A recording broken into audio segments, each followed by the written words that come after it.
नमस्कार, आप देख रहे हैं खबर उत्तर प्रदेश। मैं हूं आपके साथ तन्वी। रुक करते हैं खबरों का, लेकिन उससे पहले एक नजर डालते हैं इस वक्त की हेडलाइंस पर। राज्यपाल आनंदीबेन पटेल का बांदा दौरा, आज कृषि विश्वविद्यालय में आयोजित कार्यक्रम में होंगी शामिल। सीएम योगी का बिहार दौरा, आज दानापुर और सहरसा में करेंगे जनसभा को संबोधित। नामांकन सभा में भी होंगे शामिल। शक्ति प्रदर्शन के बाद बसपा की राज्य स्तरीय बैठक, आज आगामी रणनीति पर होगा मंथन। संगठन की मजबूती पर रहेगा जोर। निवेश बढ़ाने के लिए पढ़ाई करेंगे जेएम व उद्यमी मित्र। इन्वेस्ट यूपी ने तैयार किया विशेष कोर्स। मिर्जापुर के पूर्व सीएमओ से होगी करीब 4 लाख की वसूली। बिलों के भुगतान में की थी धांधली। डिप्टी सीएम ने रिकवरी का दिया आदेश। उत्तर प्रदेश में ट्रिपिंग की शिकायत पर पावर कॉर्पोरेशन सख्त, अध्यक्ष आशीष गोयल ने अधिकारियों को दी चेतावनी। आप देख रहे हैं के न्यूज, खबरों का सारथी। और अब रुक करते हैं खबरों का और बुलेटिन की शुरुआत करेंगे लखनऊ की खबर से। लखनऊ से खबर आपको बता रहे हैं, यूपी पुलिसकर्मियों की छुट्टियां निरस्त कर दी गई हैं। 16 से 28 अक्टूबर तक पुलिसकर्मियों की छुट्टियां रोक दी गई हैं। तो उत्तर प्रदेश के डीजीपी ने यह आदेश दिया है।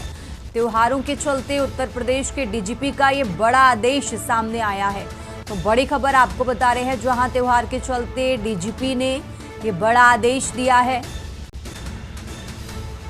यूपी पुलिसकर्मियों की छुट्टियां निरस्त कर दी गई हैं। तो 16 अक्टूबर से 28 अक्टूबर तक छुट्टियां निरस्त की गई।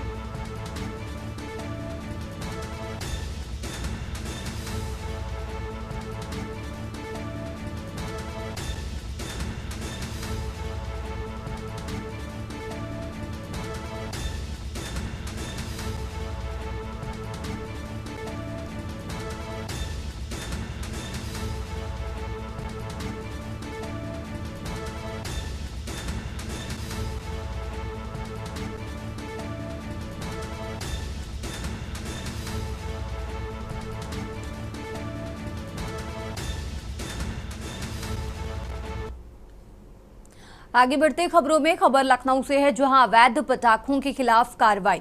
पुलिस ने किया अवैध पटाखे बरामद। तो 3 लाख रुपए के अवैध पटाखे बरामद किए गए हैं। 1000 किलोग्राम के हैंडमेड पटाखे बरामद हुए। अवैध पटाखों के भंडारण पर यह बड़ी कार्रवाई की गई है। गोसाईगंज के हसीब को भी पुलिस ने पकड़ा।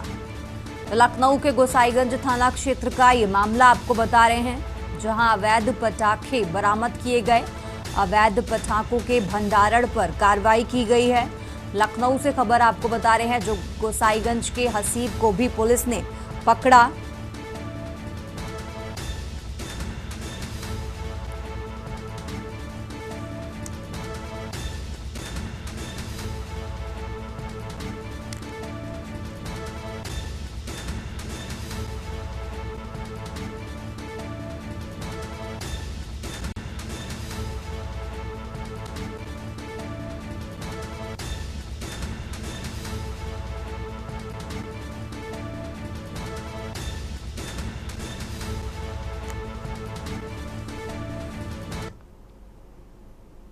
और अब खबर रायबरेली से है, जहां अपनी ही पार्टी की सरकार में रायबरेली की जिला पंचायत अध्यक्ष रंजना चौधरी प्रशासन से पीड़ित दिख रही हैं।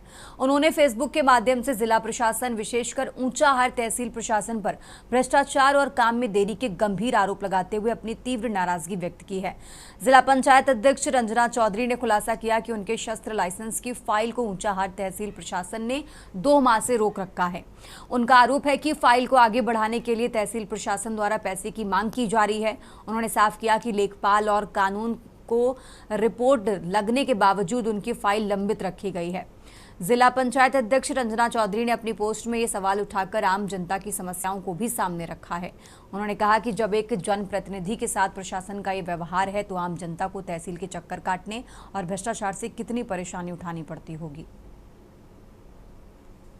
मैं यही चाहूँगी कि जो हमारी भारतीय जनता पार्टी की सरकार है, वो हमारे सभी पदाधिकारियों, सभी कार्यकर्ताओं को हमेशा कहती है कि आप लोग कोई भी काम के लिए आप परेशान न मत हो, सारे अधिकारी आपका कहना कर रहे हैं। लेकिन हमारे रायबरेली ज़िले के कुछ ऐसे अधिकारी हैं जो तो ना फ़ोन उठाना उचित समझते हैं लोगों की, और ना तो उनकी समस्याओं का समाधान करना चाहते हैं। तो ये बड़ी गंभीर समस्या है, इससे हम भी पीड़ित हैं।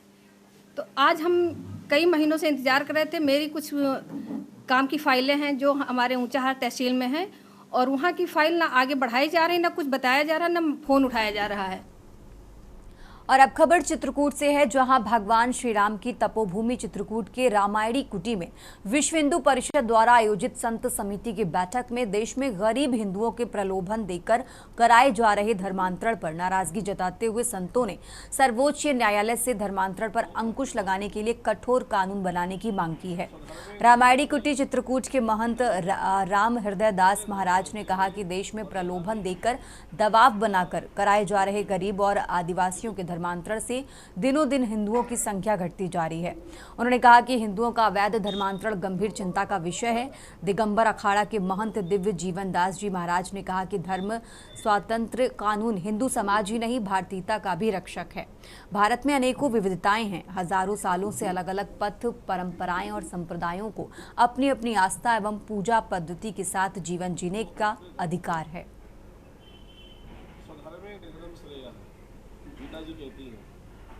आज जो प्रेस वार्ता संतों के द्वारा हुई है, उसका प्रमुख विषय यह था कि ये जो धर्म स्वातंत्र कानून के तहत इसका लोग अनुचित लाभ उठा रहे हैं और बगैर जिला प्रशासन या किसी को सूचना दिए बगैर सीधे सीधे धर्मांतरण कराते हैं, प्रलोभन देकर के, लोभ देकर के। हम सब संत समाज की और पूरे हिंदू धर्मावलंबियों की मांग है माननीय सर्वोच्चतम न्यायालय से भी कि इस पर विशेष निगरानी रखें। हमारे इस प्रेस वार्ता का, संतों का इस बैठक का उद्देश्य जो है, जो देश में निरंतर धर्मांतरण चल रहा है, जिससे हमारे सनातनियों को अलग बांटा जा रहा है। आगे बढ़ते खबरों में, संभल में आयकर विभाग की बड़ी कार्रवाई तीसरे दिन भी जारी रही। सरायत रीन निवासी चर्चित मीट कारोबारी हाजी इमरान और हाजी इरफान के आवास व गांव चिमियावली स्थित मीट फैक्ट्री पर तड़के आईटी की टीमों ने छापेमारी शुरू की थी। बताया जा रहा है कि करीब 70 से ज्यादा गाड़ियों में आए 80 से ज्यादा अफसरों की टीम कार्रवाई में लगी हुई है। फैक्ट्री के अंदर 100 से ज्यादा कर्मचारी मौजूद हैं, जिन्हें बाहर नहीं निकलने दिया जा रहा है। सूत्रों के मुताबिक टीमों ने कारोबारी के रिश्तेदारों और फैक्ट्री से जुड़े अन्य ठिकानों पर भी छानबीन की है। कार्रवाई के दौरान अधिकारियों को कई बार फैक्ट्री और आवास के अंदर बाहर जाते हुए देखा गया। माना जा रहा है कि बड़े पैमाने पर टैक्स चोरी की जांच की जा रही है। तीसरे दिन भी इस कार्रवाई को जारी रखा गया।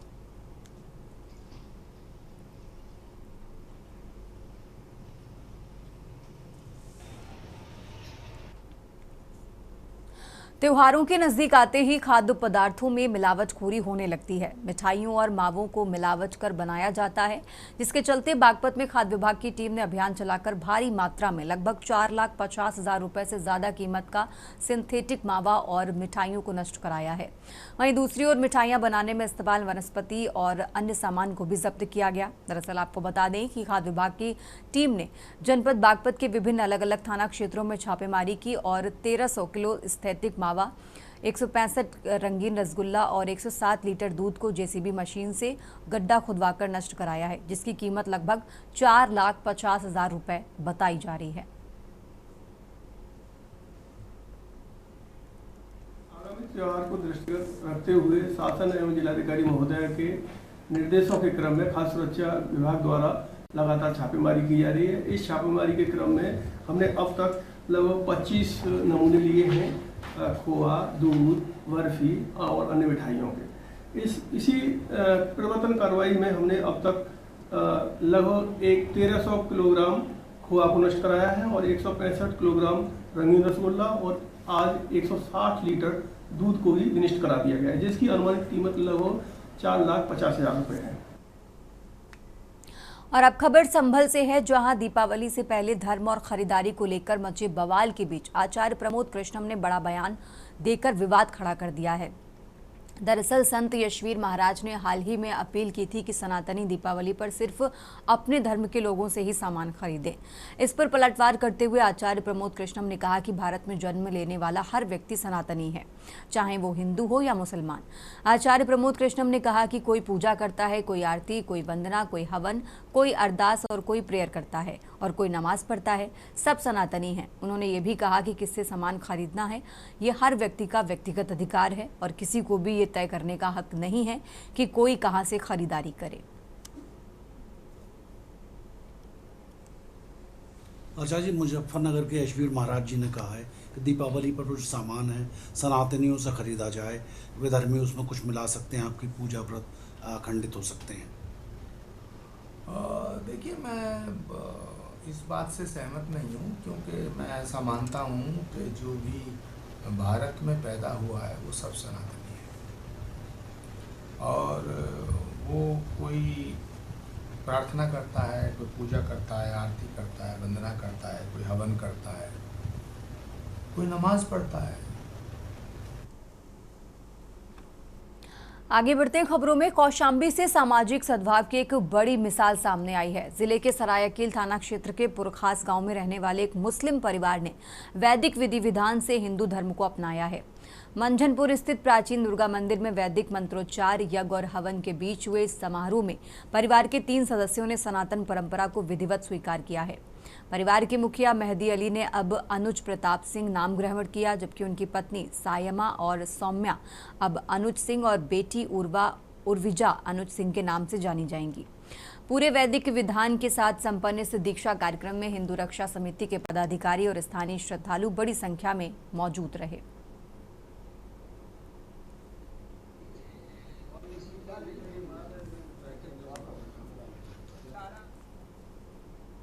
आगे बढ़ते हैं खबरों में। लखीमपुर खीरी में उज्ज्वला योजना के लाभार्थी महिलाओं को मुफ्त गैस सिलेंडर रिफिल का तोहफा दिया गया।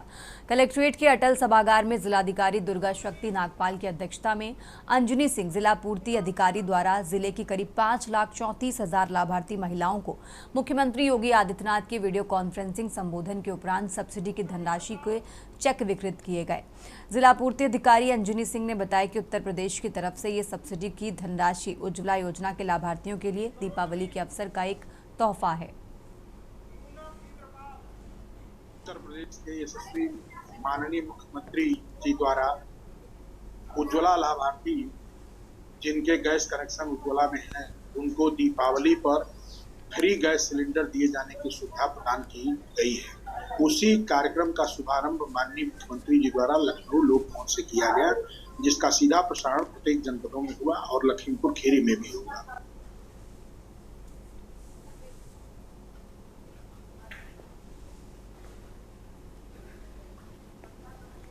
सरोजनी, पूनम इंद्रपाल,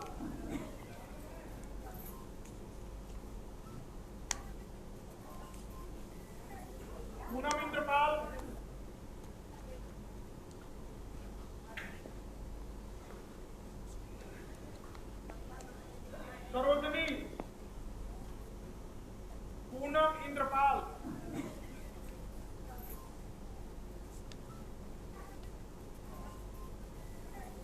पूनम इंद्रपाल,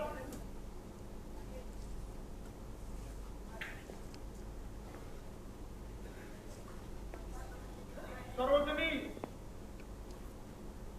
पूनम इंद्रपाल।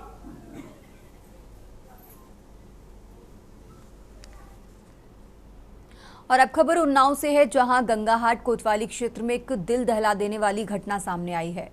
करीब लालता खेड़ा गांव में घरेलू विवाद के बाद सास ससुर और पति ने मिलकर अपनी बहू के हथौड़े से वार कर हत्या कर दी।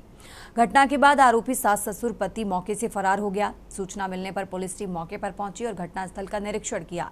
मृतका की पहचान सीमा पत्नी राजेश निवासी लालता खेड़ा गांव के रूप में हुई है। उसका विवाह साल 2018 में हुआ था। सीमा के 2 बेटे हैं। कुछ समय से परिवार में विवाद चल रहा था और बुधवार को विवाद इतना बढ़ गया कि ये खूनी रूप में ले लिया। मृतका की बहन ने आरोप लगाया कि सीमा की सास कमलेश और ससुर जगरानी ने उसे हथौड़े से बेरहमी से पीट कर मौत के घाट उतार दिया। घटना के बाद मृतका के पति राजेश ने किसी तरह पुलिस को सूचना दी। सूचना पाकर गंगा घाट कोतवाली पुलिस तत्काल मौके पर पहुंची और शव को अपने कब्जे में लेकर जांच पड़ताल शुरू कर दी। बता दें कि घटनास्थल से खून से सना हथौड़ा भी बरामद किया गया है, जिसे हत्या में प्रयुक्त हथियार माना जा रहा है। पुलिस अधीक्षक जयप्रकाश सिंह के निर्देश पर सीओ सिटी दीपक यादव भी मौके पर पहुंचे और स्थिति का जायजा लिया। उन्होंने बताया कि प्रथम दृष्टया मामला घरेलू विवाद में हत्या का प्रतीत होता है। स्थानीय लोगों के अनुसार मृतका सीमा का अपने सास ससुर से आए दिन झगड़ा होता था। परिवार में तनाव इतना बढ़ गया कि आए दिन मारपीट की नौबत आ जाती थी और किसी बात को लेकर कहासुनी हुई, जिसके बाद सास ससुर ने गुस्से में आकर हथौड़े से हमला कर दिया।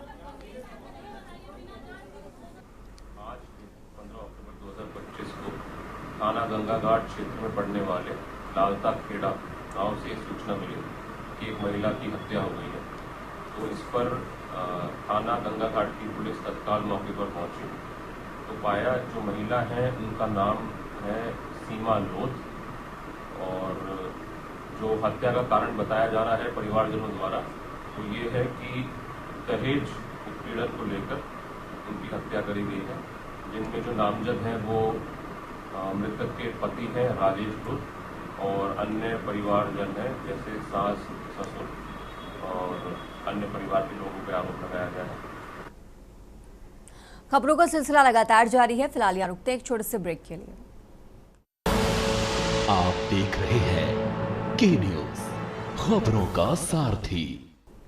ब्रेक से वापस आ चुके हैं। रुक करते हैं खबरों का। खबर गाजीपुर से है, जहां पुलिस टीम की एक बदमाश से मुठभेड़ हुई। गाजीपुर के गहमर थाना क्षेत्र के मनिया सेवराई मार्ग पर पुलिस की बदमाश से मुठभेड़ हुई। मुठभेड़ के दौरान पुलिस की जवाबी फायरिंग में बदमाश घायल हो गया। घायल बदमाश को पुलिस ने गिरफ्तार कर लिया है। पकड़ा गया बदमाश एक नाबालिग लड़की से रेप के मामले में फरार था।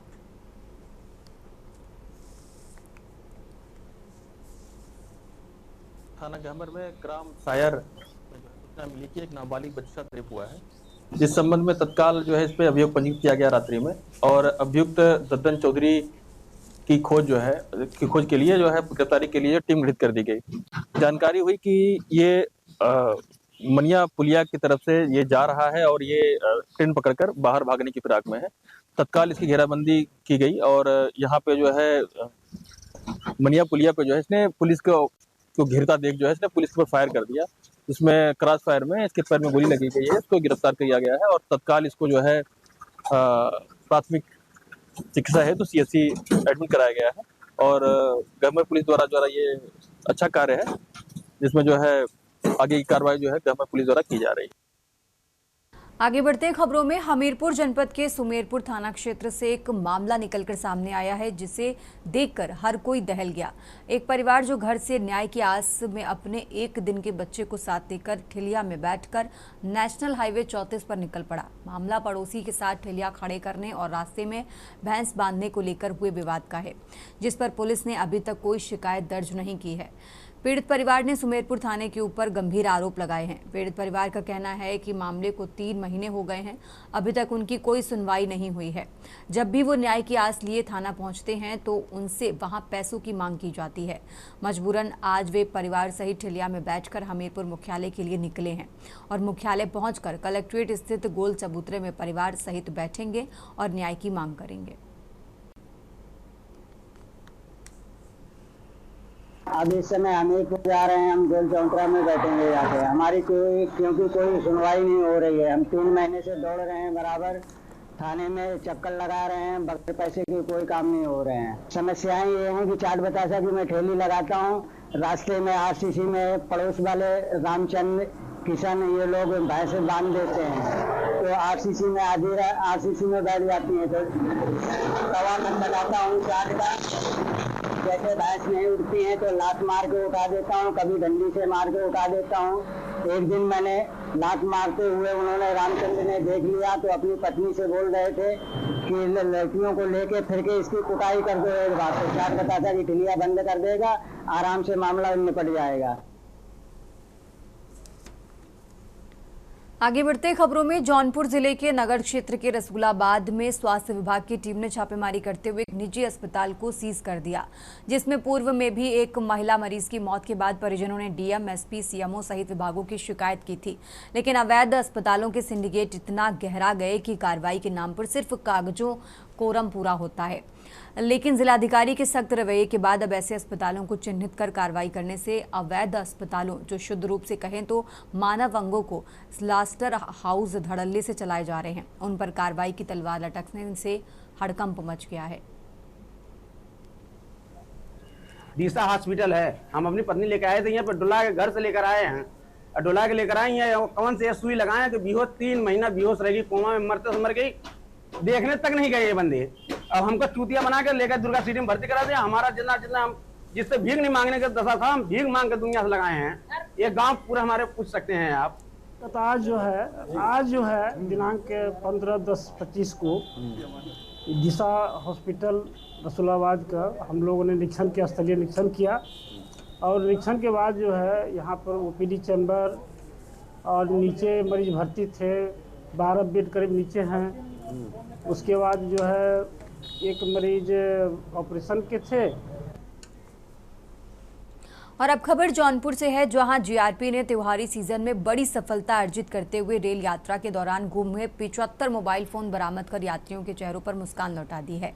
डीजी रेलवे प्रकाश जी और एसपी रेलवे प्रशांत वर्मा ने गुमशुदा मोबाइल बरामदगी के लिए अभियान चलाया गया। थाना अध्यक्ष सुनील कुमार गौड़ व क्यूआरटी में शामिल जवानों ने सर्विलांस टीम के सहयोग से गुमशुदा मोबाइल की बरामदगी की है। जीआरपी द्वारा करीब 75 मोबाइल फोन्स की कीमत 15 लाख रुपए आंकी गई है। ये जो ट्रेनों में यात्रीगण यात्रा करते हैं तो उनके मोबाइल गुमशुदा या चोरी हो जाते हैं, उन्हीं में से ये 75 मोबाइल थाना अध्यक्ष जौनपुर और उनकी टीम के द्वारा जो है बरामद किया गया है।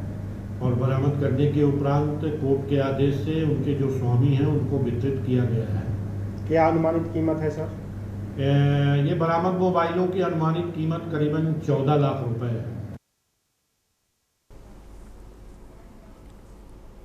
खबर उत्तर प्रदेश में फिलहाल इतना ही। आप देखते रहिए के न्यूज़ इंडिया।